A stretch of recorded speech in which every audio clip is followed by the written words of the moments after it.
Hello everyone, again welcome back. आज हम क्या करने वाले हैं, NCERT biology class 12th unit number first, class 12th की इन यूनिट नंबर फर्स्ट जो आपकी रिप्रोडक्शन है उसको हम क्या करने वाले हैं, पूरा ख़त्म करने वाले हैं। ठीक है, पूरा कंप्लीटली कवर करने वाले हैं। ऑलरेडी मैंने लास्ट ईयर भी जो है पूरी एनसीईआरटी बायोलॉजी जो क्लास 12th की क्वेश्चन के थ्रू कम्प्लीटली ख़त्म करी थी। ठीक है, आप चाहो तो प्लेलिस्ट में जाके देख सकते हो। कुछ क्वेश्चन अलग थे वहाँ पे, और क्या इस टाइम कुछ क्वेश्चन मैंने और अलग लिए हैं जो कि आप प्रीवियस ईयर में आपके एग्जाम में आ चुके हैं। अब क्या है कि टाइम बहुत कम बचा हुआ है। ठीक है, आज हो गई 12 मई यानी कि आज है नर्सिंग डे। ठीक है, नर्सिंग डे जो है एक नर्सिंग स्टूडेंट के लिए बहुत ज़्यादा इम्पॉर्टेंट डे होता है। और ये नर्सिंग डे के दिन जो है आपके जो मॉडर्न नर्सिंग की जो फाउंडर हैं फ्लोरेंस नाइटिंगेल, जिससे क्वेश्चन कम्प्लीटली नर्सिंग एप्टीट्यूड में एकदम इतना इंश्योर करके चलो आना ही आना है। ठीक है, बहुत जल्द मैं कंप्लीट फ्लोरेंस नाइटिंगेल के बारे में बात करने वाला हूँ आपसे नर्सिंग एप्टीट्यूड के क्वेश्चन में 1 या 2 दिन के अंदर। ठीक है, इतना जान लो को आज 12 मई है, नर्सिंग डे है। तो आज जो है छुट्टी थी, बट कल जो है हम लोग नर्सिंग डे सेलिब्रेट करने वाले हैं अपने कॉलेज में। ठीक है, तो आप सभी को जो फ्यूचर नर्सेस हैं, मतलब एडमिशन लेने वाले हैं बहुत सारे ऐसे स्टूडेंट, ठीक है, उनके लिए क्या है, हैप्पी नर्सिंग डे। ठीक है, तो चलिए स्टार्ट करते हैं। और मैं बता दूं, अभी तक जिन स्टूडेंट ने टेलीग्राम चैनल का डिस्कशन ग्रुप ज्वाइन नहीं किया है, ज्वाइन कर लो। जितनी भी मैंने पीपीटीज करा दी हैं अब तक, चाहे वो नर्सिंग एप्टीट्यूड हो, चाहे फिजिक्स हो, चाहे केमिस्ट्री हो, चाहे बायोलॉजी, वो सारी की सारी पीपीटी चैनल के टेलीग्राम का जो है डिस्कशन ग्रुप उसमें मिल जाएगा आपको। ठीक है, तो उसको ज्वाइन कर लो जाके। और क्या, अभी तुम एडमिशन क्या होगा, रिजल्ट आएगा, उसके बाद काउंसलिंग होगी। तुमको बहुत सारी डॉक्यूमेंट से रिलेटेड, बहुत चीज़ों से रिलेटेड क्या होगी, कन्फ्यूजन होगी, मतलब कौन सा कॉलेज लें, अगर तुम्हारे मार्क्स अच्छे हैं या बेकार हैं, तो इसमें भी बहुत सारे तुमको डाउट्स आएंगे। तो मैं पूरी गाइड करूँगा आपको। ठीक है, और साथ में इसलिए भी कर लो क्योंकि मैंने ऑलरेडी बता रखा है कि अगर अभी तुम एग्ज़ाम देने वाले हो, फिर एग्ज़ाम देने के बाद तुमको कॉलेज चाहिए होगा, उसके बाद कॉलेज में आ जाओगे, फिर तुम एज ए नर्सिंग स्टूडेंट मैं तुमको गाइड करूँगा। क्योंकि ऑलरेडी मेरी प्लेलिस्ट जाके चेक करोगे तो हम नर्सिंग स्टूडेंट्स के लिए ऑलरेडी पढ़ा रहे हैं। और हम खुद क्या हैं, 5th सेमेस्टर यानी 3rd ईयर के स्टूडेंट्स हैं। ठीक है, मेरे साथ मेरे कई और बैचमेट्स हैं जो क्या करते हैं, हेल्प करते हैं कॉन्टीन्यूसली। ठीक है, तो अभी से चैनल को सब्सक्राइब नहीं किया, सब्सक्राइब करो। टेलीग्राम का चैनल का डिस्कशन ग्रुप ज्वाइन करो। चैनल का जो है जो टेलीग्राम चैनल उसको भी ज्वाइन कर लो, अभी से ज्वाइन करके रखो। क्योंकि आगे हम तुम्हारे साथ रहने वाले हैं कॉन्टीन्यूसली, इवन तुम्हारी जॉब तक भी मैं साथ रहने वाला हूँ। ठीक है, इसलिए अभी से ज्वाइन करके रखो। अभी बहुत सारी चीज़ें हैं। ठीक है, मैं आपको टाइम टू टाइम बताता रहूँगा कैसे क्या चीज़ें करनी है, असाइनमेंट कैसे करना है, क्लिनिकल एरिया में कैसे वर्क करना है, चीज़ों को कैसे सीखना है। क्योंकि मैं क्या करता हूँ, थोड़ा सा इनोवेटिव तरीके से चीज़ों को सीखने की कोशिश करता हूँ हमेशा। ठीक है, आईपीआर कैसे मेंटेन करना है, पेशेंट के साथ कैसे आईपीआर मेंटेन करना है, अपने सुपीरियर के साथ कैसे आईपीआर मेंटेन करना। आईपीआर बहुत ज़्यादा ज़रूरी होता है। ठीक है, आईपीआर नहीं मेंटेन करोगे सीख ही नहीं पाओगे कुछ। ठीक है, तो अगर गवर्नमेंट में आना है, गवर्नमेंट नर्सिंग कॉलेज में, तो क्या आईपीआर बनाना बहुत सीखना चाहिए। क्योंकि वहाँ पे कोई तुमको साथ में लेके नहीं जाता, आईपीआर तुमको खुद जाना पड़ेगा हर जगह। ठीक है, तो उसमें बहुत मज़ा आता है। ठीक, तो चलिए स्टार्ट करते हैं रिप्रोडक्शन। ठीक है, number 1 question, which method involve the splitting of an organism into 2 identical individual. ठीक है, 2 आइडेंटिकल इंडिविजुअल। ठीक है, ये ऑर्गेनिज्म वाले चैप्टर से है। ठीक है, इसमें क्या होगा, बडिंग होती है, बाइनरी फिजन होगा, या फ्रेगमेंटेशन होगा, या स्पॉरिलेशन होगा। आपका जो बाइनरी फिजन होता है, ठीक है, उसमें क्या होता है कि एक कोई प्लांट है या एक कुछ है जो 2 पार्ट्स में डिवाइड हो जाता है, अपने आप धीरे धीरे डिवाइड होता रहता है। ठीक है, उसको हम क्या बोलते हैं, बाइनरी फिजन बोलते हैं। ठीक है, तो आपका जो है वो क्या होता है, आइडेंटिकल होता है। Binary fission is common in the unicellular organism like amoeba. ठीक है, अमीबा में होता है मेनली। फर्स्ट नंबर का क्वेश्चन। सेकंड हो जाएगा, हाइड्रा रिप्रोड्यूस एसेक्सुअली। हाइड्रा, ठीक है, हाइड्रा का नाम आते ही सीधे माइंड में आना चाहिए बडिंग। ठीक है, सीधे सीधे बडिंग आना चाहिए। ये भी अपना क्या करता है, धीरे धीरे जो कॉन्टिन्यूसली जो है एक पार्ट से दूसरे पार्ट में डिवाइड होता रहता है, इवन बड के थ्रू। ठीक है, उसको हम क्या बोलते हैं, बडिंग बोलते हैं। सेकंड का ए वाला करेक्ट हो जाएगा। नेक्स्ट क्वेश्चन चल रहे हैं, the male gametophyte in angiosperm. Male gametophyte क्या होता है, और फीमेल गैमेटोफाइट क्या होता है, ठीक है, इन द एंजियोस्पर्म। एंजियोस्पर्म तुमको पता होगा, इसमें सबसे पहले जो है क्या आया था, क्लोज्ड बीज आया था, ठीक है, आई थिंक, ठीक है, और सबसे ज़्यादा डेवलप्ड क्या था, प्लांट था आपका एंजियोस्पर्म, ठीक है। तो इसमें क्या है, male gametophyte, ovule, ovule female होता है, वह पॉलन ग्रेन या एम्ब्रियोसेक या जायगोट, तो इसमें क्या है, पॉलन ग्रेन आंसर हो जाएगा 3 नंबर का बी, ठीक है। नेक्स्ट क्वेश्चन चल रहे हैं, the pollination by wind is called, ठीक है, पॉलिनेशन विंड के थ्रू पॉलिनेशन हो रहा है, मतलब हवा चल रही है उसके थ्रू जो पॉलन ग्रेन एक जगह से दूसरी जगह जा रहा है, मतलब मेल गैमेटोफाइट फीमेल के पास जा रहा है, तो उसको हम क्या बोलते हैं, उसको हम बोलते हैं एनिमोफिली, ठीक है, एनिमोफिली होता है, हाइड्रोफिली होता है, वो क्या होता है, वाटर के थ्रू जाता है, ओरिएंटोफिली होता है, ठीक है।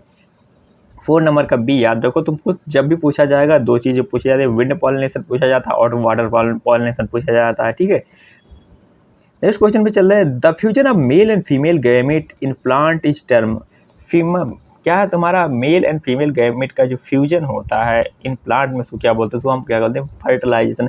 चाहे वो तुम्हारा प्लांट में हो चाहे एनिमल में हो, जब दोनों का फ्यूजन होगा तो उसको फर्टिलाइजेशन ही बोलते हैं, ठीक है। इम्प्लांटेशन उसको बोलते हैं जब क्या होता है कि क्या होता है ह्यूमन में, ठीक है, एनिमल में, जैसे कि हम मान लें जब फर्टिलाइजेशन होने के बाद उसका इम्प्लांटेशन यूटरस में जब मतलब आके एक जगह चिपक जाता है, उसको हम बोलते हैं इम्प्लांटेशन, ठीक है।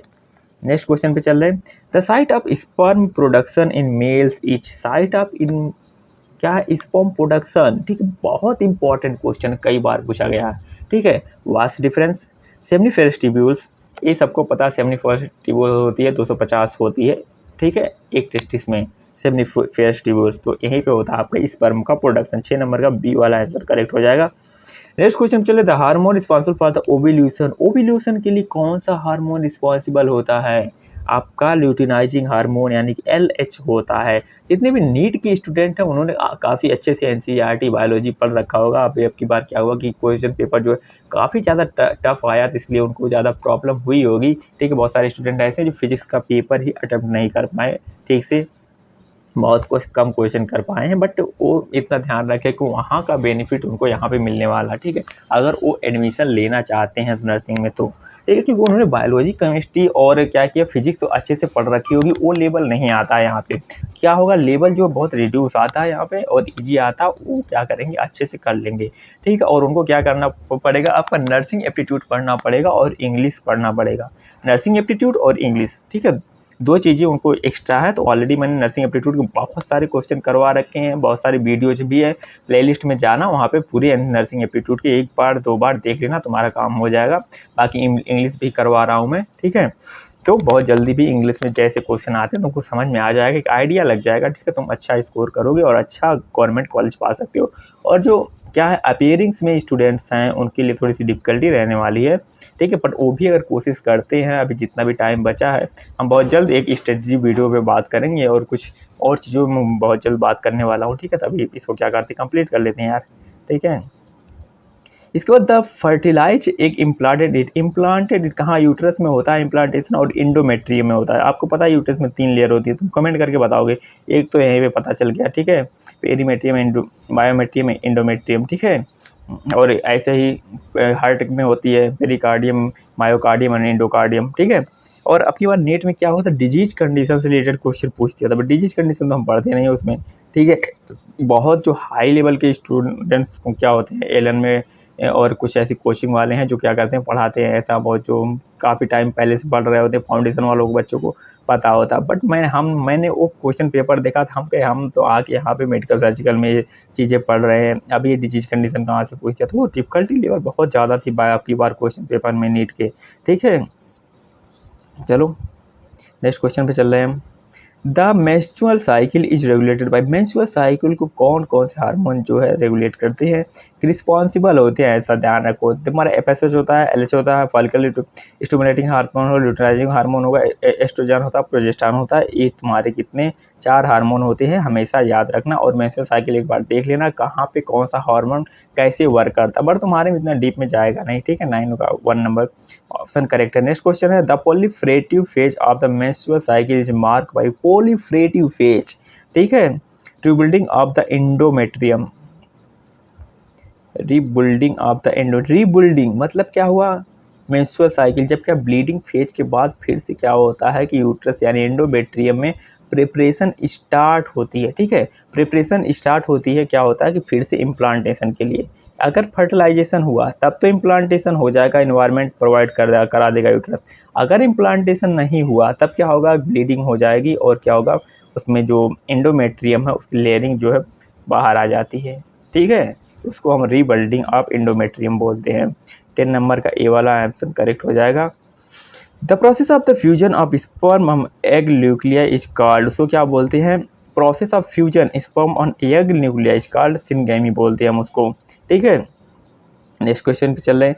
The hormone human chorionic gonadotropin secreted by, वो क्या करता है, आपका प्लेसेंटा सिक्रेट करता है। ठीक है, 12 नंबर का बी। नेक्स्ट क्वेश्चन पे चल रहे हैं। प्लेसेंटा से पता है, प्लेसेंटा से बहुत सारी डिजीज कंडीशन के बारे में भी पता लगाया जाता है। आज मेरी फर्स्ट डे पीडियाट्रिक्स में ड्यूटी थी। ठीक है, पीडियाट्रिक्स NICU काफ़ी ज़्यादा कॉम्प्लिकेटेड है यार, पीडियाट्रिक NICU। पहली बार बच्चों को छूने में इतना डर सा लगता है कहीं कुछ हो ना जाए इनको। बात करेंगे यार कभी अच्छे से, अभी तुम पहले कॉलेज ले लो, आओ, फिर किसी दिन हम लाइव जुड़ेंगे और बात करेंगे तुम लोगों से इन चीज़ों के बारे में। नेक्स्ट क्वेश्चन क्या है, which contraceptive method also protects the against STD। STD के अगेंस्ट जो है क्या, कौन से कॉन्ट्रासेप्टिव मेथड प्रोटेक्ट करता है, तो आपका ओरल पिल, कॉपर टी, ट्यूबेक्टोमी। ट्यूबेक्टोमी तो परमानेंट हो जाता है, तो आपका जो है STD प्रिवेंट करता है आपका सबसे ज़्यादा कॉन्डोम, पर 100% नहीं है, इतना जान के रखो। 100% नहीं, हाँ प्रोटेक्ट करता है बट 100% नहीं है। नेक्स्ट क्वेश्चन है, आप permanent sterilisation method in male is permanent vasectomy male में और फीमेल में ट्यूबेक्टोमी होता है। ये 2 बार लिख के 14 नंबर का आंसर, वैसे ए या बी, ए वाला है इसमें। ठीक है, 2 बार लिख चुका है, वैक्सेक्टोमी फीमेल में ट्यूबेक्टोमी होता है। Which study caused by the Treponema pallidum जो है सिफिलिस, ठीक है, कॉज करता है। नेक्स्ट क्वेश्चन में चल रहे हैं। The IVF refer to in vitro fertilisation. In vitro fertilisation full form लिख दिया सीधे, इन विट्रो फर्टिलाइजेशन। ठीक है, intravenous fluid, in vivo fertilisation, intracytoplasmic sperm injection. तो आपका क्या हो जाएगा, IVF in vitro fertilisation. Next question पे चल रहे हैं। The test tube baby techniques involve fertilisation outside the baby, मतलब वही in vitro fertilisation test tube baby ही बोलते हैं उसको। ठीक, आजकल ये काफ़ी ज़्यादा ट्रेंडिंग में चल गया, जो इनफर्टाइल कपल हैं उनमें मेनली जो है ये टेक्निक्स यूज किया जाता है, बट क्या है ये काफ़ी ज़्यादा कॉस्टली है और क्या है इसमें कि कॉम्प्लिकेशंस बहुत ज़्यादा, फेलियर के चांसेस भी हैं इसमें। ठीक है, नेक्स्ट क्वेश्चन पे चल रहे हैं। कई बार इनमेच्योर बेबी पैदा हो जाता है और कई बार क्या होता है कि बहुत ज़्यादा कॉम्प्लिकेशन है, यार बाहर से क्या मेडिकेशन देनी पड़ती है उनको।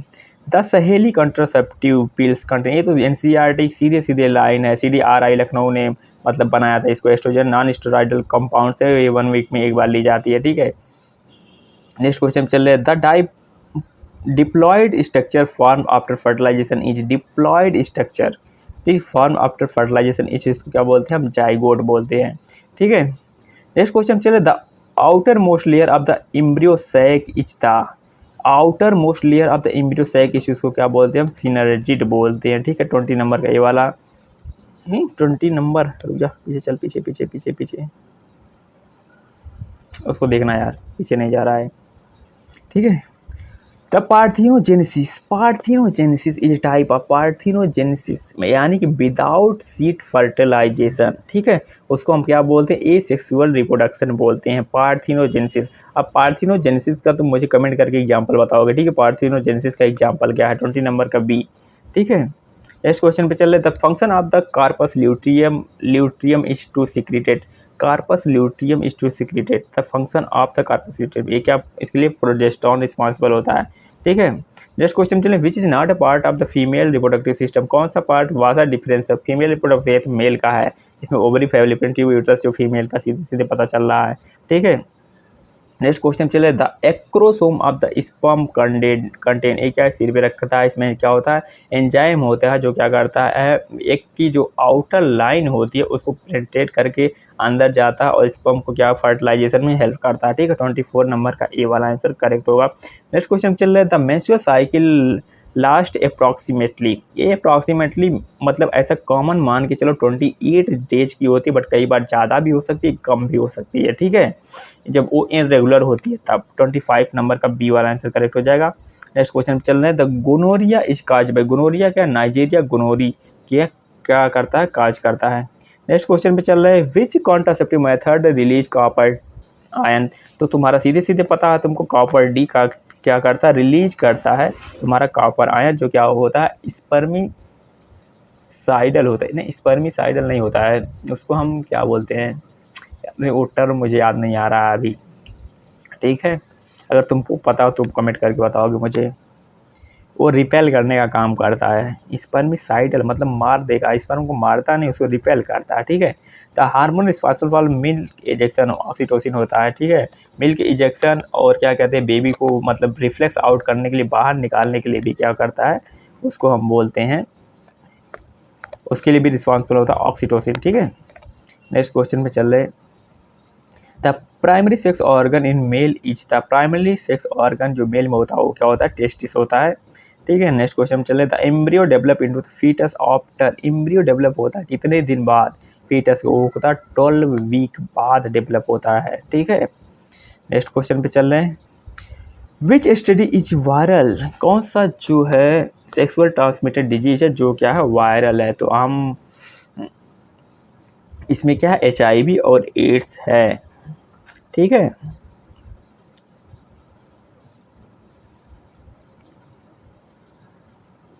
तो नेक्स्ट क्वेश्चन पे चल रहे हैं, नेक्स्ट क्वेश्चन है हमारा, the function of the FSH in male is to, जो the function of FSH in male is to, ठीक है। इसमें क्या है, ऑप्शन से स्टिमुलेटिंग स्पर्म प्रोडक्शन, या तुम्हारा है ट्रिगर ओव्यूलेशन, या फिर मेंटेन प्रेगनेंसी, या डेवलप सेकेंडरी सेक्सुअल ट्रेट, तो इसमें हो जाएगा आपका आंसर 12 नंबर का, 32 नंबर का जो है वो हो जाएगा स्टिमुलेट स्पर्म प्रोडक्शन, ठीक है। नेक्स्ट क्वेश्चन पे चले, the endometrium thickens during the endometrium thickens, एक ट्रिकेंस मतलब क्या होता है कि जो आपकी एंडोमेट्रियम होती है, जो क्या होता है, जो क्या फेवरेबल कंडीशन प्रोवाइड करती है इम्प्लांटेशन के लिए, उसका जो ट्रिकेंस मतलब जो है वो क्या होता है, रिड्यूस आउट होता है, वो कब होता है, पॉलीफ्रेटिव फेज में होता है, ठीक है, उसको पॉलीफ्रेटिव फेज बोलते हैं। 33 का ए वाला करेक्ट हो जाएगा। नेक्स्ट क्वेश्चन है, the identical twin arise from, identical twin जो होते हैं वन जाइगोट की स्प्लिटिंग यानी कि क्लीवेज के, मतलब क्या है, वन क्या जाइगोट में स्प्लिटिंग हो जाए या क्लीवेज हो जाए तो क्या होता है, आइडेंटिकल ट्विन्स बनते हैं, ठीक है। ये काफ़ी रेयर होता है, कुछ में देखने को मिलता है, ठीक है। नेक्स्ट क्वेश्चन चल रहे हैं, which is the barrier contraceptive, barrier contraceptive जो होता है वो क्या होता है, आपका डायाफ्राम होता है, ठीक है। नेक्स्ट क्वेश्चन पे चल रहे हैं, the fertilize egg is called zygote after, the fertilize egg is called zygote after, ठीक है। इसको हम क्या बोलते हैं, fusion of gamete and nuclei, ठीक है।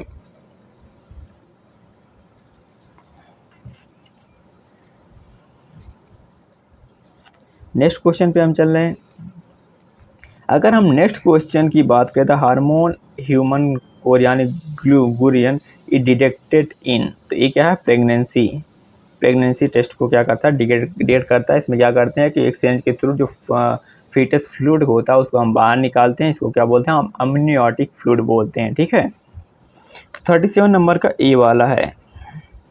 नेक्स्ट क्वेश्चन पे चल रहे, द हार्मोन वही वाला 37। नेक्स्ट क्वेश्चन चले, द स्पर्मेटोजेनेसिस ओकर इन, द स्पर्मेटोजेनेसिस क्या होती है, कैसे होती है, उसको क्या होता है, रिस्पॉन्सिबल स्पर्मेटोजेनेसिस ओकर इन द, वो क्या होता है, seminiferous tubules, epidermis, vast difference, या प्रोस्टेट ग्लैंड, तो आपका 38 का ए वाला हो जाएगा स्पर्मेटोजेनेसिस, सेमिनिफेरस ट्यूब्यूल्स, सॉरी मेरा दिमाग कहीं और है।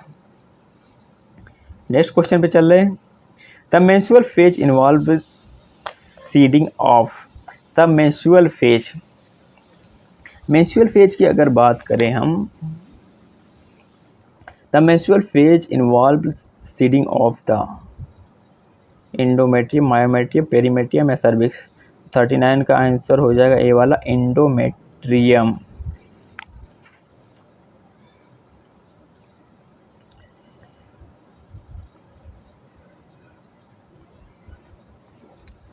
नेक्स्ट क्वेश्चन पे चल रहे हैं हम। नेक्स्ट क्वेश्चन की अगर बात करें, which is not a sexually transmitted disease, इसमें से कौन सा है जो सेक्सुअली ट्रांसमिटेड डिजीज नहीं है? इसमें क्या है? Diabetes mellitus. ठीक है, डायबिटीज मेलाइटस जो है इसमें सेक्सुअली ट्रांसमिटेड डिजीज नहीं है। नेक्स्ट क्वेश्चन पे चल रहे हैं। नेक्स्ट क्वेश्चन क्या आपका था? Lactational amenorrhoea is a method of lactational एनोरीनिया।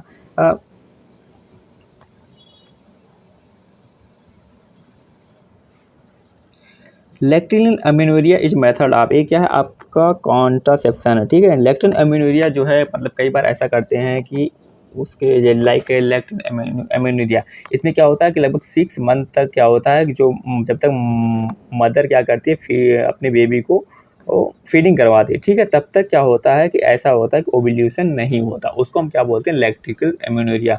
उस दौरान क्या होगा? तो सेक्सुअल एक्टिविटीज कोई कर रहा है may be without contraceptive use किए, तब भी क्या हो सकता है? इम्प्लांटेशन की जो है प्रॉब्लम वो कम रहती है। ठीक है, मतलब रिस्क कम रहता है इम्प्लांटेशन का। ठीक है, तो 41 का ए वाला हो जाएगा। Next question, the first milk after child birth is called, तो उसको हम क्या बोलते हैं? कोलेस्ट्रम बोलते हैं। 42 का ए वाला हो जाएगा। फिर नेक्स्ट क्वेश्चन पे चल रहा है, the which are techniques involve transferring embryo into the fallopian tube, तो इसमें क्या है? जिफ्ट देते हैं हम। ठीक है, जिफ्ट का फुल फॉर्म बताना तो मुझे कमेंट करके, इसमें जितना भी जिफ्ट है, गिफ्ट, ICSI है, IUI, तो मुझे इन सब का फुल फॉर्म जो कमेंट करके बताओगे। ठीक है, नेक्स्ट क्वेश्चन पे चल रहे हैं हम। The surgical removal of the uterus is called, इसको हम हेस्टेक्टॉमी बोलते हैं। Surgical removal of the uterus, vasectomy, tubectomy. ठीक है, तो वैक्सेक्टॉमी जो है मेल में होती है, ट्यूबेक्टॉमी फीमेल में होती है, और फैक्टोक्टॉमी इसके बारे में मुझे भी नहीं पता यार। जहाँ भी टॉमी लिखा हो वहाँ समझ जाना, काट के निकाल दिया है। जहाँ आइटिस लिए लिखा हो मिला वहाँ समझ जाना इन्फ्लामेशन है। ठीक है, 44 का जो ए वाला करेक्ट हो जाएगा। नेक्स्ट क्वेश्चन चल रहा है, the primary oocyte is arrested eight, तो होता है आपका प्रोफेज फर्स्ट में। ठीक है, प्राइमरी oocyte, और ये वाली साइकिल पूरा देख लेना, इसमें से कई सारे क्वेश्चन बनते हैं, स्टेप वाइज स्टेप क्वेश्चन बनते हैं। 45 का ये वाला। नेक्स्ट क्वेश्चन में चल रहा है, विच सेल सिक्रेटेड टेस्टोस्टेरोन, कौन सी सेल जो है टेस्टोस्टेरोन सिक्रेट करती है? उसमें क्या है? तुम्हारी लेडिक सेल क्या करती है? टेस्टोस्टेरोन को सिक्रेट करती है। नेक्स्ट क्वेश्चन चले, the function of the scrotum is to, तो फंक्शन ऑफ स्क्रोटम जो है क्या करता है? मेंटेन टेस्टिकुलर टेम्परेचर को मेंटेन करके रखता है। 47 नंबर का ये वाला हो जाएगा। नेक्स्ट क्वेश्चन चल रहा है, the ovulatory phase is triggered by search in, वो क्या होता है? ओवुलेटरी फेज, इसके लिए क्या होता है? ल्यूटिनाइजिंग हार्मोन रिस्पॉन्सिबल होता है। 48 का ए वाला हो जाएगा। नेक्स्ट क्वेश्चन पे चल रहे, the cervix is a part of, cervix जो पार्ट होता है वो यूट्रस का पार्ट होता है। 49 नंबर का ए वाला हो जाएगा।